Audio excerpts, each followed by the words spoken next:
تسمية النائب الأستاذ فنان سلام.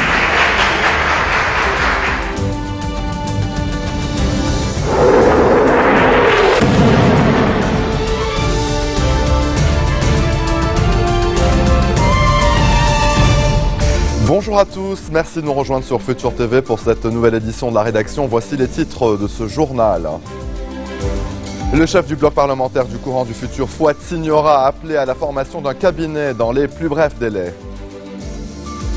Michel Aoun appelle à la formation d'un gouvernement de consensus national. Il s'exprimait à l'issue de l'entretien avec le chef de l'église maronite, Shaharahi, qui a souligné l'importance de la coexistence pacifique entre chrétiens et musulmans dans son homélie dominicale. 15 personnes, dont 9 enfants, ont été tués dans un bombardement de l'armée de l'air à Alep. Et à suivre également dans ce journal, le secrétaire d'État américain John Kerry entame une tournée marathon de 10 jours en Turquie, au Proche-Orient, à Londres, puis en Asie du Nord-Est, pour traiter des crises internationales les plus brûlantes. Allez, je vous le disais donc en titre, le chef du bloc parlementaire du courant du futur, Fouad Signora, a appelé à la formation d'un cabinet dans les plus brefs délais.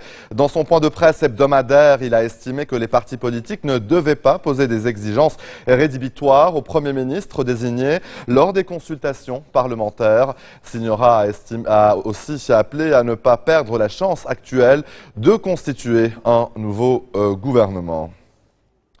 Le député Kataeb Sami Gemayel a souhaité ce dimanche plein succès au Premier ministre désigné Tamam Salam dans sa mission de former un nouveau gouvernement.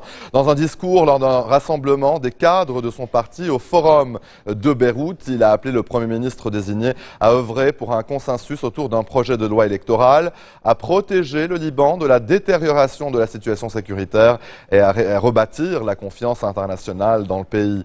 Gemayel a également estimé nécessaire de sauvegarder la neutralité du Liban vis-à-vis des conflits régionaux. À ce propos, il a appelé à une révolution contre la politique des axes. La formation d'un nouveau gouvernement et donc d'un gouvernement de consensus national. C'est le souhait de Michel Aoun, le chef du courant patriotique libre, s'exprimait depuis Pkerki, où il a été reçu ce matin en audience par le patriarche maronite, le cardinal Shaharahi. Aoun a indiqué que son camp n'allait pas entraver le processus de formation du cabinet. Dans son homélie dominicale, le chef de l'église maronite a souligné l'importance de la coexistence pacifique entre les communautés chrétiennes et musulmanes. Le patriarche Rahi est attendu demain à Paris, première étape d'une tournée pastorale qui doit également le conduire dans plusieurs capitales d'Amérique latine. Regain de tension à Ersal, les habitants de cette localité de la Beka, située à la frontière avec la Syrie, ont brièvement bloqué ce midi l'entrée du village. Ils protestent contre les campagnes d'intimidation et de menaces menées par des proches de Hussein Kamel Jafar, enlevé le 23 mars dernier dans les environs d'Ersal. Les habitants de ce village sunnite appellent les autorités libanaises à mettre un terme aux menaces du clan chiite des Jafar. Dans cette région de montagne au relief désertique, les enlèvements se multiplient depuis plus d'un an. Ersal, je vous le rappelle, partage plus de 60 km de frontières libres avec la Syrie et a été classé en zone rouge par plusieurs ambassades occidentales. Maintenant, avec nous en ligne, Georges Salouane, spécialiste de la politique libanaise. Bonsoir, Monsieur Salouane. Bonsoir, Monsieur Berberi.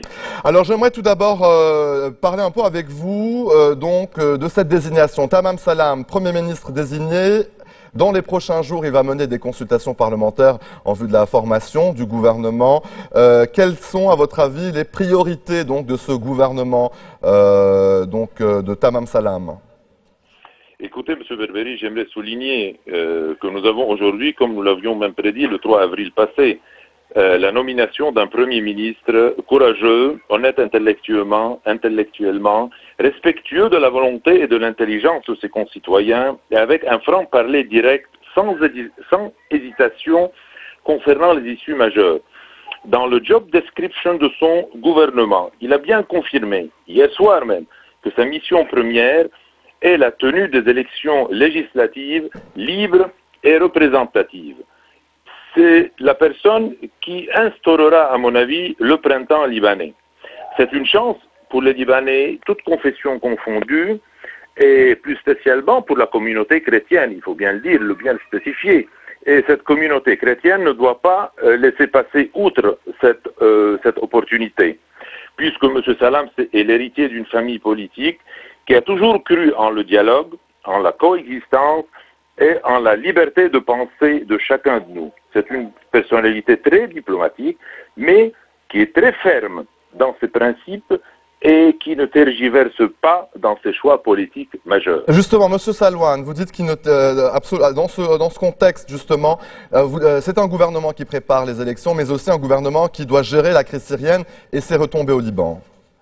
Écoutez, en ce moment crucial, où la majorité des députés ont désigné M. Tamam Salam comme Premier ministre, cette majorité de députés, cette majorité parlementaire de 124 députés, doit lui octroyer une marge de manœuvre la plus large possible pour constituer un gouvernement homogène, comportant des ministres courageux, de vrais commis de l'État et dont l'allégeance est nationale et non unipersonnelle. Vous savez, les Libanais veulent à tout prix se libérer de la médiocrité de l'environnement dans lequel ils se trouvent depuis un certain temps. Et il est temps à nos députés de penser à l'intérêt national général et non plus à leur propre intérêt.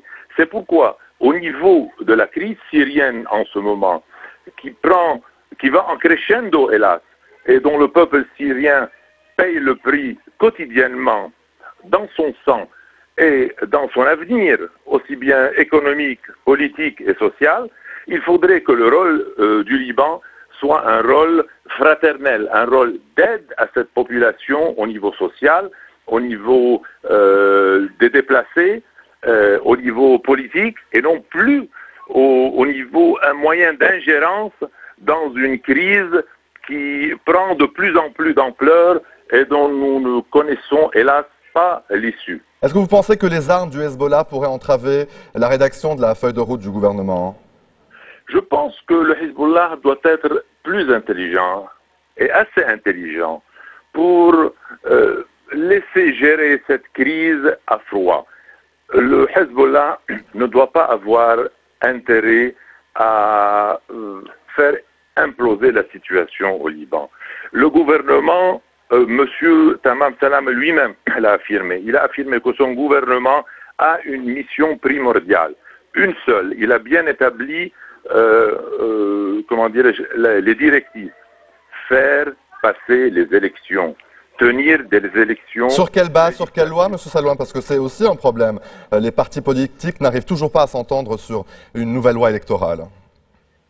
Écoutez, en fin de compte, il faut bien, nous sommes un État de droit, même si de temps en temps, et souvent je vous le dis, nous vivons dans un État de semblant de droit. Mais nous avons encore des principes. Il y a une loi électorale qui existe. Cette loi peut nous déplaire au niveau politique.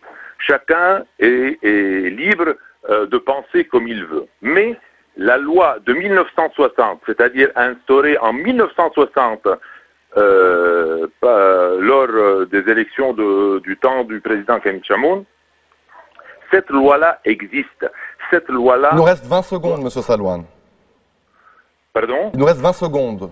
Non, si nos députés n'arrivent pas à formuler une nouvelle loi au niveau du Parlement, nous n'avons d'autre choix que de tenir des élections selon les règles de la loi de 1960. Sinon, nous allons vers un vide. Ce vide peut être constitutionnel, comme il peut être formulé par une prorogation de l'Assemblée nationale. C'est identique. Dans les deux cas, c'est identique. Nous allons vers un vide constitutionnel. Georges Salouane, spécialiste de la politique libanaise, merci pour votre intervention.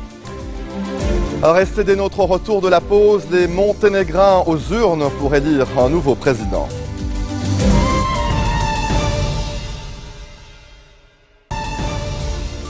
Retour sur le plateau de l'info et en bref, dans le reste de l'actualité, en Syrie, 15 personnes dont 9 enfants ont été tués dans un bombardement de l'armée de l'air à Alep. C'est le quartier Cher Maksou qui a été ciblé.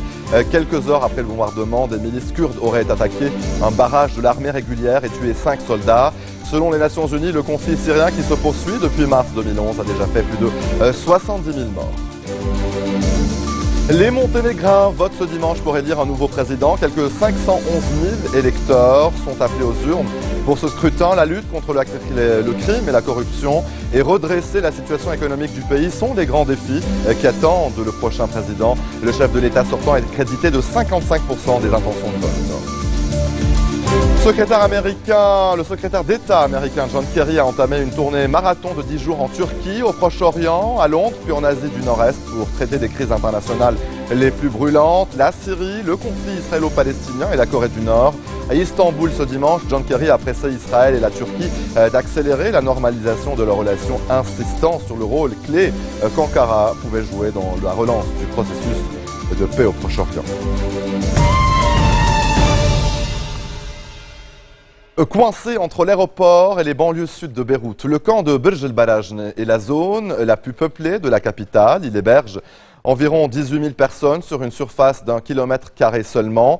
De nombreux résidents du camp ont été profondément affectés par les guerres et les conflits successifs.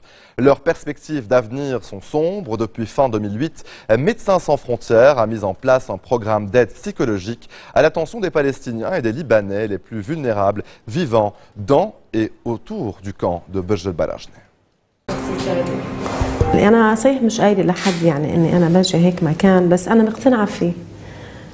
يعني أنا طرحت فكرة مثلا على أكثر من رفقاتي مثلا، فقالت لي ما شو بدك بهالشغلة؟ أنت ليه ماله عقلك منيح؟ ولا أنا عقلي عافيته منيح بس أنا نفسي ما منيحة، يعني نفسي تعبانة. La famille d'Amira a fui la Palestine il y a plus de 60 ans. Aujourd'hui, la maman née au Liban jongle avec ses souffrances, ce passé qui est toujours là, et le présent, l'éducation de ses enfants. Au Liban, dans ce camp de réfugiés à la périphérie de Beyrouth, beaucoup de tabous, de non-dits, d'angoisse. Ce matin, chez MSF, pour sa 17e session avec la psychologue, Amira revient sur ses troubles qui la paralysent. زي ما أنا إيدي بتجعني بدور عند الحكيم أو صدري بتجعني، كمان أنا زي ما بيقولوا نفسي بتجعني أو روحي بتجعني، فأكيد بدها حكيم إذا أنا مش قادرة أعالجها. يعني أنا بالنسبة إلي يمكن بعتبر حياتي مرقت، يعني خلص، بس أكتر شيء عم حاول أسس الأسرة اللي أنا عايشة فيها. أنا ما بدي بناتي أو أولادي يكونوا مثلي. Amira dit qu'elle va mieux grâce à ces séances de soutien psychologique. Elle est l'une des rares mamans à avoir brisé un tabou, celui de vouloir soigner ses tourments.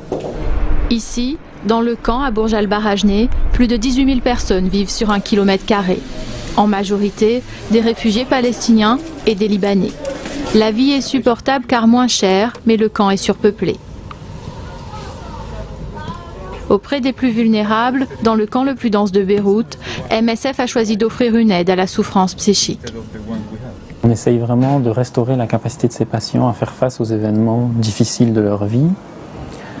Après, on peut aussi voir ça en termes de population, c'est-à-dire qu'à l'intérieur du camp, il y a vraiment beaucoup de gens qui vont montrer des signes de souffrance psychologique.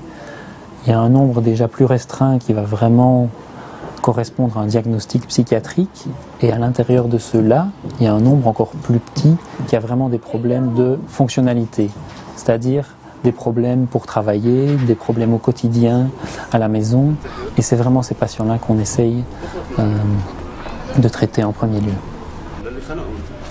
Cette année, Médecins sans frontières a offert près de 8000 consultations psychologiques gratuites dans le camp de Burj El Barajneh au Liban. Chez MSF, soigner les blessures de l'âme est une préoccupation permanente, car l'une des principales causes d'invalidité dans le monde. Et c'est ainsi que se referme cette édition. Voici le rappel des titres qui ont marqué l'actualité de cette journée. Le chef du bloc parlementaire du courant du futur, Fouad Signora, appelle à la formation d'un cabinet dans les plus brefs délais. Michel Aoun appelle à la formation d'un gouvernement de consensus national. Il s'exprimait à l'issue d'un entretien avec le chef de l'église maronite, Bchara Rai, qui a souligné l'importance de la coexistence pacifique entre chrétiens et musulmans dans son homélie dominicale. 15 personnes, dont 9 enfants, ont été tués dans un bombardement de l'armée de l'air à Alep. Et le secrétaire d'État américain John Kerry entame une tournée marathon de 10 jours en Turquie, au Proche-Orient, à Londres, puis en Asie du Nord-Est, pour traiter des crises internationales les plus brûlantes. Merci de votre attention. Retrouvez-nous tous les jours à 16h40 heure de Beyrouth. Vous pouvez également nous suivre en ligne au www.futurtvnetwork.com. Excellente suite de programmes sur notre antenne et bon début de semaine à toutes et à tous. تسمية النائب الأستاذ فنان سلام.